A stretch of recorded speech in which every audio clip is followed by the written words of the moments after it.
My story starts about 9 years ago when I was 25 and met my ex-husband through mutual friends. After 2 years of dating, we decided to move in together, but his traditional family wouldn't accept that arrangement. They insisted we get married first. I was genuinely in love with him at the time, and my parents supported our decision, so we got married within a year. Everything seemed perfect when I discovered I was pregnant shortly after. We were overjoyed. It felt like all the pieces of our life were falling perfectly into place. That's when things started to change. My in-laws began pressuring me to quit my career, to focus on being a mother. My workplace wasn't great with maternity leave either, and since I hadn't been there long, I would only get a brief leave period. My husband kept assuring me it was the right decision, promising he'd take care of everything financially. "You won't have to worry about money," he'd say. "I'll bring enough home. You just focus on our baby." My parents and older brother jumped on the bandwagon too. My mother, who had chosen to be a stay-at-home mom herself, thought it was the best decision. "Family should always come first," she'd say. With pressure from both sides of the family, I finally gave in during my second trimester and quit my flourishing career. Looking back, I should have seen the red flags. My husband's behavior changed during the last months of my pregnancy. There was something off about him that I couldn't quite put my finger on. Even after our son was born, when I expected things to get better, they only got worse. He seemed genuinely happy only when playing with our son. Otherwise, he was constantly irritated around me, snapping at the smallest things. He started working longer hours, even on weekends, making excuses not to spend time with me. I kept trying to make our marriage work because, unlike him, I still loved him and wasn't ready to give up. This went on for about 2 years after our son's birth. Whenever I tried talking to him about it, he'd say he was too exhausted from work and that being the sole breadwinner wasn't easy, which felt like a slap in the face because I was perfectly capable of earning money myself, but he'd convinced me to rely on him. I offered several times to go back to work so we could split the bills, but he claimed that would be an insult to his abilities and his parents would never accept it. So I stayed home raising our son, the only thing that brought me joy anymore because my husband had become a stranger to me. Then, about a year ago, my world completely shattered. I discovered my husband was having an affair with one of his co-workers. I had been suspicious for a while and had even searched through his phone and laptop while he slept, but found nothing. He'd been careful, and I started thinking I was just being paranoid and insecure. But then I caught them in the act, in our bedroom, during our son's birthday party. The co-worker was a single mother with a child around our son's age, so I hadn't thought twice when my husband invited her to the party. He'd told me she was just a close friend. After my son cut his cake, I went upstairs to change into something more comfortable. That's when I found them together in our bedroom, her sitting on his lap, kissing. The worst part, they didn't even stop when they heard the door open. I had to walk right up to them before they noticed me. What happened next is still a blur. Something in me snapped. I grabbed the woman by her hair and dragged her out of the room. My husband couldn't stop me, even though he's physically stronger. I was in such a rage that I dragged her downstairs and threw her into the middle of the room, right in front of everyone, our families, my son, and all his little friends. I called her every name in the book and announced to everyone what they'd been doing in my bedroom. Looking back, I know it was inappropriate to cause such a scene in front of the children, but I wasn't thinking straight at that moment. I was screaming at the top of my lungs while my parents, brother, and in-laws watched in shock. My father finally managed to calm me down and took me to my room, but instead of staying to comfort me, he locked me in there and went back downstairs. That should have been my first clue about where my family's true loyalties lay. They were always more concerned about appearances than reality, but this was beyond ridiculous. No one came to check on me for hours. I had no idea what was happening downstairs, and without my phone, I couldn't contact anyone. It wasn't until after midnight that my brother finally unlocked the door. When my brother finally let me out, he told me almost everyone had left after my breakdown. My husband had taken our son and gone to his parents' house. Only my parents and brother remained.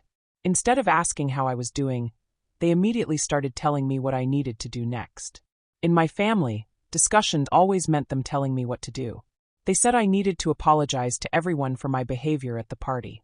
Not just that, I also had to apologize to my husband and his parents. Apparently, my husband had a hard time convincing his co-worker not to press charges against me for assault. My family insisted I owed it to him to work things out and save our marriage instead of making this a bigger deal. I lost it.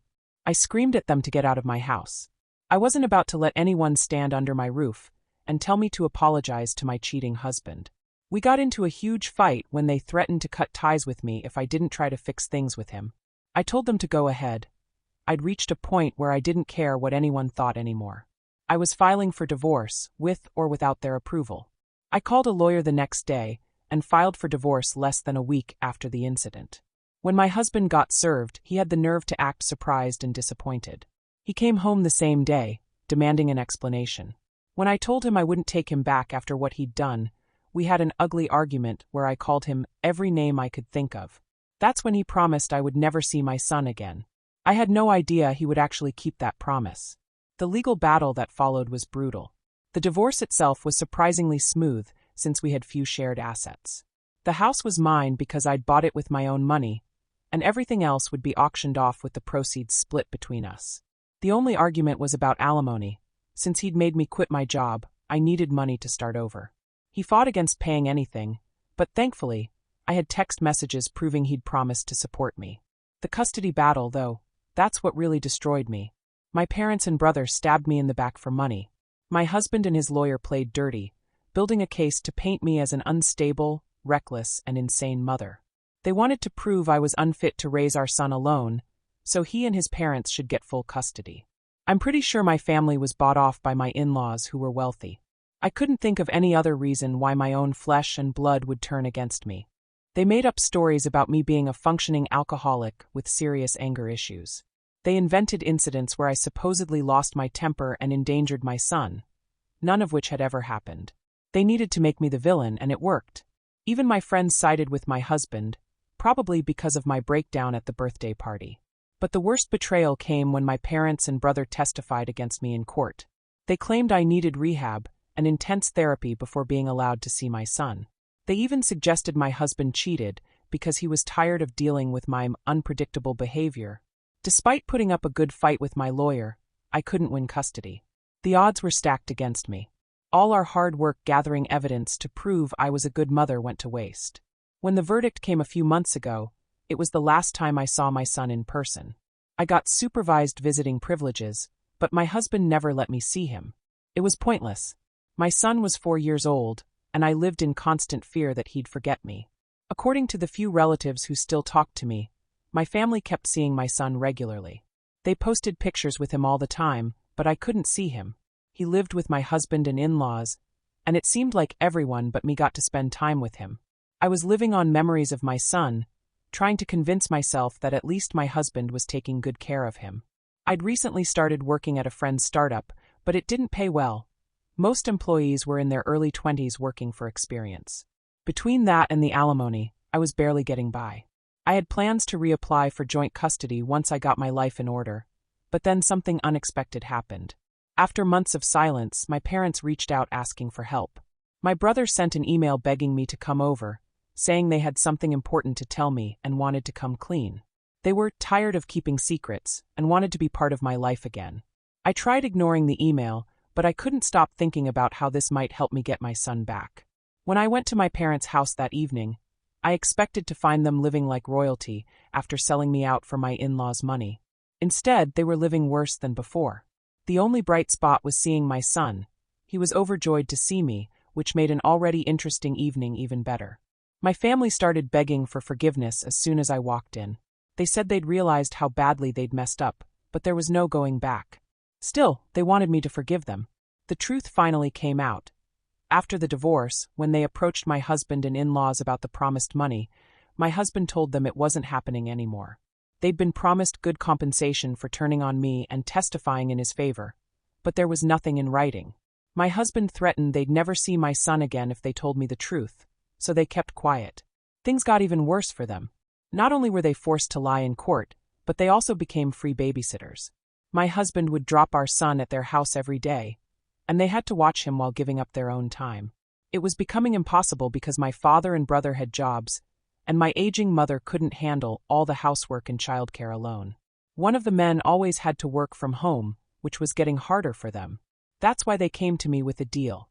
If I gave them the money my in-laws had promised, they would represent me in court and make sure I got custody of my son. They said they could make up a story about being forced and coerced into testifying against me to avoid perjury charges. What they didn't know was that I'd been recording everything since I walked into their house that day. I still encouraged them to share any screenshots they had to prove they'd been used and lied to, promising to help them afterward. I left that night with more than enough evidence to seek custody again. This time I was ready. The recording changed everything. While my husband and his lawyer scrambled for evidence, I sat back and enjoyed the show, exactly what they'd put me through last time. It was karma at its finest. My family wasn't happy when they found out I'd recorded them. They said I'd used them just like my husband had, and that I had no right to record them without permission. But it was perfectly legal in our state and admissible in court. They had the nerve to say I'd broken their trust. Pretty bold coming from people who sided with my ex-husband in the custody battle. They claimed what they did was out of necessity because they needed money, but what I did was unnecessary because they'd already agreed to help me. They kept trying to contact me, but I ignored them. The custody battle was fierce, but I finally got my son back.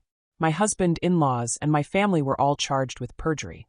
My husband tried fighting the charges but eventually gave up and moved to Europe with his former co-worker. They got married, and he basically replaced our son with her child. My parents and brother served 6 months in jail and were released for good behavior. They haven't tried to contact me since, which is probably for the best. That was 5 years ago. My son is 9 now, and after lots of therapy, we have the mother-son relationship we should have had from the start. He's growing into an amazing young man, nothing like his father. I'm raising him alone with full custody, and I couldn't be happier. I'm still working at my friend's startup, which has grown into a successful company. We have a good life now, stable job, steady income, and most importantly, we have each other. Looking back at everything that happened, I realize that sometimes the worst betrayals lead to the best outcomes. My son and I are closer than ever, and I've learned who I can really trust. It wasn't an easy journey, but we made it through stronger than before. When my son asks about his father or grandparents, I'm honest but gentle. He understands more as he gets older, and that's all I can ask for. We're building our own happiness now, and that's worth more than any amount of money that tore my family apart. Thank you for watching. If you enjoyed this story, please hit that subscribe button to help us reach our goal of 1,000 subscribers. Don't forget to give it a thumbs up and share it with friends or family who might enjoy it too. Your support means a lot. And if you have any thoughts, questions, or story ideas, drop them in the comments below. I'd love to hear from you. See you in the next story.